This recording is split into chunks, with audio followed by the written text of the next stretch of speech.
नमस्कार दोस्तों, आप सभी का स्वागत है इस ऑनलाइन स्टडी क्लास वीर पथ पर। आज के इस वीडियो में हम सिंचाई परियोजनाओं का अगला महत्वपूर्ण पार्ट लेकर आए हैं, जिसमें कुछ अति महत्वपूर्ण परियोजनाओं के बारे में पॉइंट्स करेंगे, समझेंगे इनके बारे में। इससे पहले आपको मैं ये बता दूं कि हमारे वीर पथ के ऑफिशियल व्हाट्सएप ग्रुप में नियमित टेस्ट सीरीज है वो प्रारंभ हो चुकी है। अभी तक आप उस व्हाट्सएप ग्रुप के हिस्सा नहीं है, अगर आप उसमें शामिल नहीं है तो मैं कमेंट बॉक्स में और डिस्क्रिप्शन में इसका व्हाट्सएप ग्रुप जो नया पहला कंप्लीट हो चुका है और दूसरे व्हाट्सएप ग्रुप का लिंक भेज रहा हूं मैं, आप उसमें शामिल हो जाएं। और पहले से है तो कोई प्रॉब्लम नहीं है, उसमें मैं डेली है वो अपडेट दे ही रहा हूं। तो शुरू करते हैं आज का ये वीडियो। गंग नहर परियोजना। सबसे पहले गंग नहर परियोजना राजस्थान की प्रथम नहर। सबसे पहले तो देखो, इससे पहले कोई भी अन्य नहर है वो प्रारंभ नहीं हुई थी। सबसे पहली नहर है वो गंग नहर परियोजना ही है, यही गंग नहर है। तो इसके बारे में हम चर्चा करेंगे। गंग नहर का सर्वप्रथम विचार किसने किया? तो गंग नहर का सर्वप्रथम विचार 1885 में पंजाब का इंजीनियर था कर्नल डॉइस, उसने ये विचार किया था सिर्फ। अब गंग नहर के वास्तविक जो निर्माता जनक है वो कहलाते हैं महाराजा गंगा सिंह। महाराजा गंगा सिंह कहलाते हैं इसके जनक। जवाहरलाल नेहरू ने महाराजा गंगा सिंह को आधुनिक भारत का भागीरथ कहा।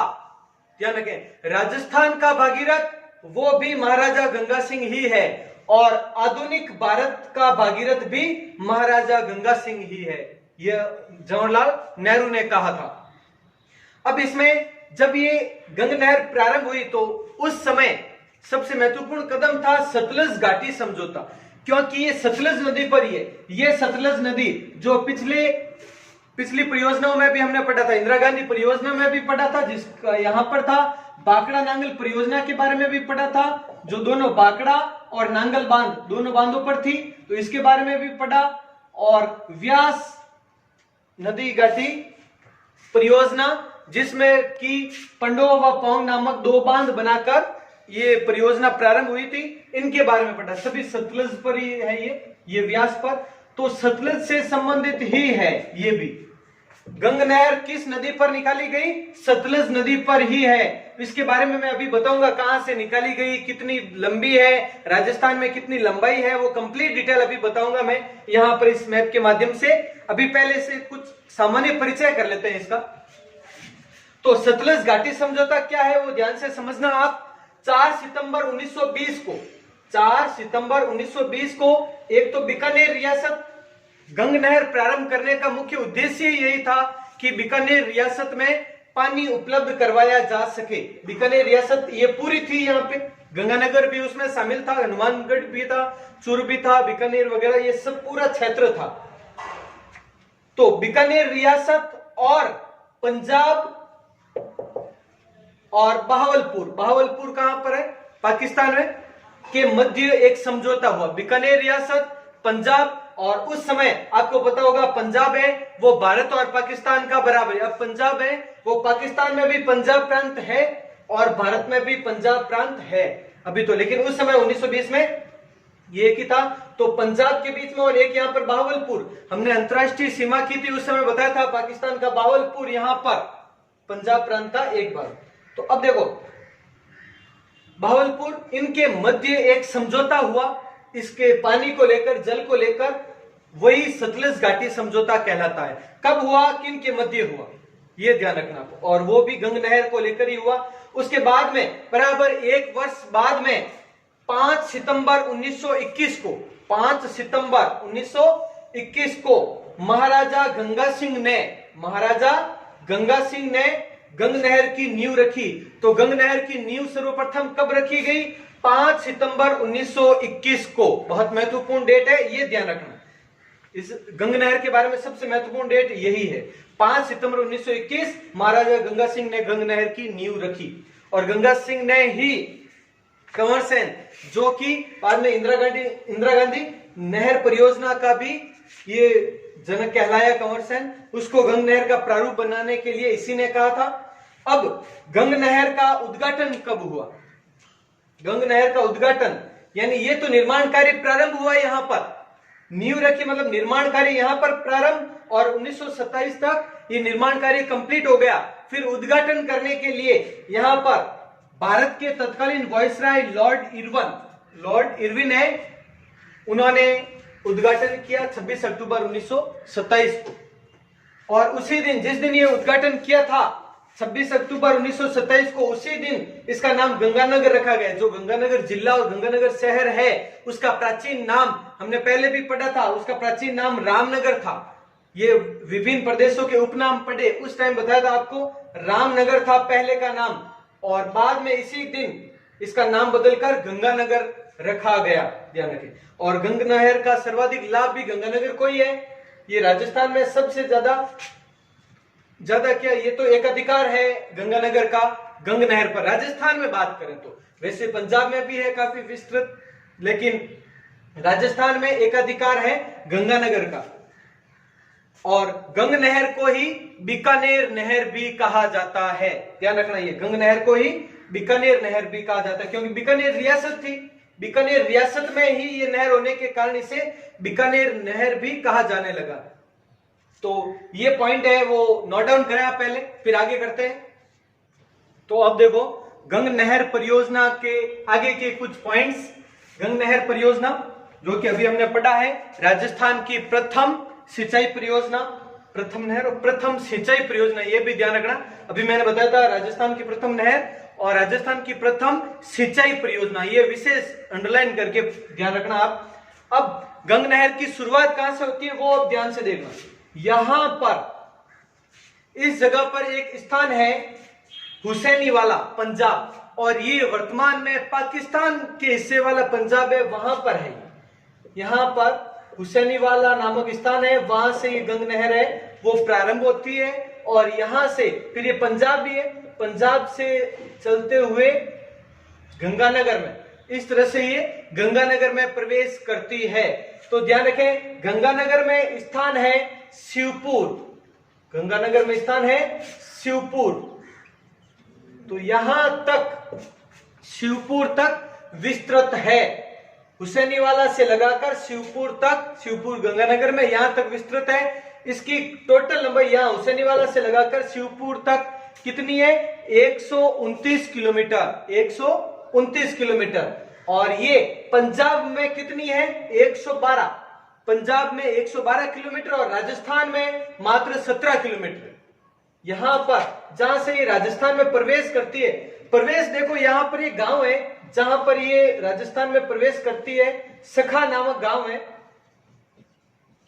सखा गांव है गंगानगर का ही, वहां से ये राजस्थान में प्रवेश करती है और आगे शिवपुर तक। तो यहां सखा गांव से लगाकर शिवपुर तक की दूरी कितनी है, 17 किलोमीटर, ये राजस्थान में विस्तृत है। तो इस तरीके से ये है गंग नहर राजस्थान में। अब गंग नहर की सभी वितरिकाएं वगैरह जो 4 भाग है, देखो 4 शाखाएं हैं, लक्ष्मी नारायण जी शाखा, करणी जी शाखा, संबेजा शाखा और लालगढ़ शाखा। इन चारों शाखाओं की अलग अलग वितरिकाएं हैं, इस तरह से ये अलग अलग शाखाएं बटी हुई है, फिर इनमें अलग अलग वितरिकाएं हैं, बार बार अलग अलग बटी हुई है। तो उन सब के साथ में अगर लंबाई गिने तो 1280 किलोमीटर, यानी गंग नहर की लंबाई सिर्फ इतना सा पूछे तो 129 किलोमीटर, और सभी जल वितरिकाओं सहित इसकी लंबाई है वो 1280 किलोमीटर है। 4 ये शाखाएं हो गई। अब इसके बाद में एक ये पॉइंट जरूर ध्यान रखना आप, गंग नहर लिंक चैनल, ये लिंक चैनल या लिंक कैनल, गंग नहर लिंक नहर इस तरह से भी कहते हैं। ये क्या है वो देखो, ये बार बार ये मरम्मत का कार्य करवाना ही पड़ता है नहरों का। तो जब गंग नहर के मरम्मत का कार्य शुरू होने वाला था तो उससे पहले ध्यान रखें, मरम्मत का कार्य शुरू हुआ उससे पहले इसका यानी लिंक चैनल का निर्माण करना अनिवार्य था, क्योंकि जब तक मरम्मत चलेगी तब तक सिंचाई, पेयजल वगैरह जो भी इसके कार्य थे वो अधूरे रह जाएंगे। इस कारण से ये एक्स्ट्रा काम इस नहर से चलेगा। तो हुआ क्या, तो देखो उसके बाद हरियाणा में यहां पर एक स्थान है,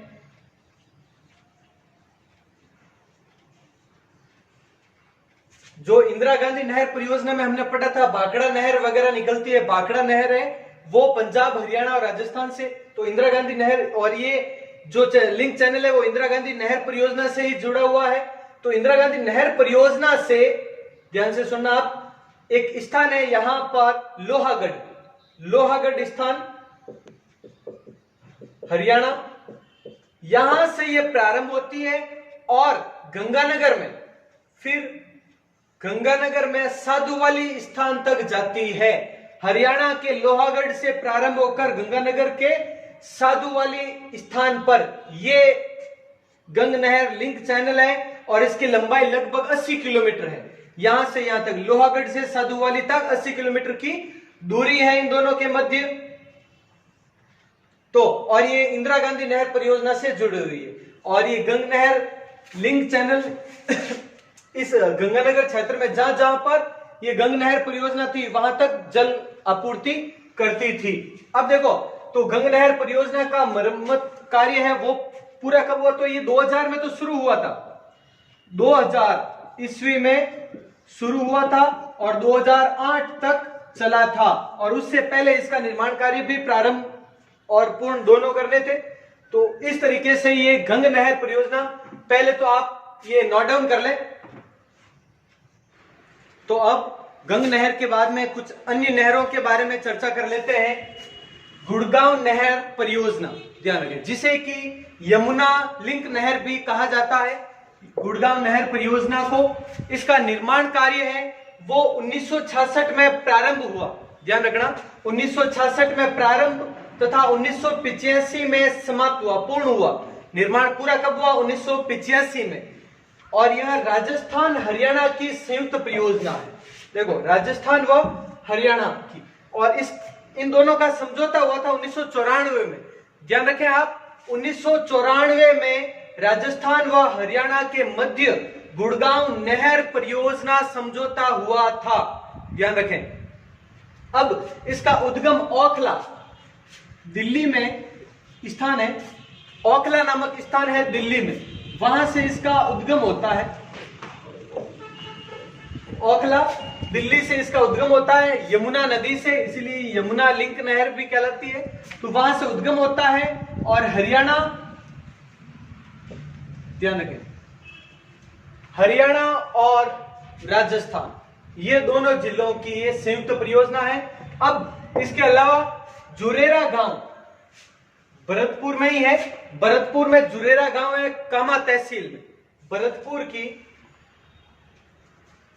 ध्यान रखें, भरतपुर की कामा तहसील और कामा तहसील का जुरेरा गांव, वहां से राजस्थान में प्रवेश करती है।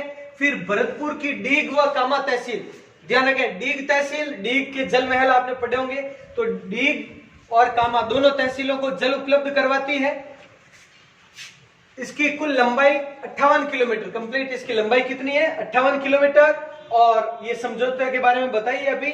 अजान बांध से जल आपूर्ति, ध्यान रखें, गुड़गांव नहर परियोजना, इसी गुड़गांव नहर से अजान बांध को जल उपलब्ध होता है। और अजान बांध का जल कहां पर जाता है? केवलादेव घना पक्षी विहार अभ्यारण्य, इसका पानी केवलादेव घना पक्षी विहार अभ्यारण्य में जल जाता है अजान बांध का। तो अगर क्वेश्चन है अजान बांध व केवलादेव घना पक्षी विहार का को जल उपलब्ध कहां से होता है? गुड़गांव नहर से। तो ये हो गया, ये है गुड़गांव नहर। इसके अलावा एक है भरतपुर नहर परियोजना, छोटी सी परियोजना है, साथ में कर लेते हैं। ये देखो, जो बड़ी नहर परियोजना के साथ में एक एक दो छोटी छोटी परियोजना है वो साथ में कंप्लीट कर रहे हैं। इसका निर्माण कार्य 1960 में प्रारंभ हुआ, कुछ जगह पर आप 1906 देखोगे आप। तो 1906 में तो सिर्फ विचार किया था, 1906 में कि ऐसी परियोजना हम शुरू करेंगे। ये भरतपुर शासकों ने ऐसा विचार किया था 1906 में, और वास्तविक निर्माण कार्य 1960 में ही प्रारंभ हुआ था और 1964 में पूर्ण हुआ था निर्माण कार्य। और इसका उद्गम कहां से होता है? तो यमुना से निकलती है आगरा नहर। देखो, दिल्ली में जाने से पहले इस तरह से ये यमुना नहर है, दिल्ली से होते हुए ये यूपी में आती है, आपको पता है। तो यहां से यमुना से एक नहर निकलती है, आगरा नहर, जिसका क्या नाम है? आगरा नहर। और आगरा नहर पर स्थित है भरतपुर नहर, ध्यान रखें, यमुना नदी पर नहीं है, यमुना नदी पर है आगरा नहर और आगरा नहर पर है भरतपुर नहर का उद्गम। तो और इसकी कुल लंबाई 28 किलोमीटर है, जिसमें से 16 किलोमीटर तो ये यूपी में आ जाती है और 12 किलोमीटर है वो राजस्थान में आती है। ये राजस्थान और यूपी की संयुक्त परियोजना है, राजस्थान यूपी की संयुक्त परियोजना है ये। तो ये स्क्रीनशॉट ले ले, आराम से नोट कर ले पहले तो। अब कुछ एक परियोजना और, जिसमें सबसे बड़ी परियोजनाओं में से चंबल नदी घाटी परियोजना है, नर्मदा नहर परियोजना है और माही बजाज सागर परियोजना। तीन तो प्रमुख परियोजना है और छोटी छोटी परियोजना है, वो अगले 1-2 वीडियो में कंप्लीट करवाने की पूरी कोशिश करेंगे। तो आप कंटिन्यू बने रहे इस चैनल के साथ में। मिलते हैं अगले वीडियो में। जय हिंद, जय भारत।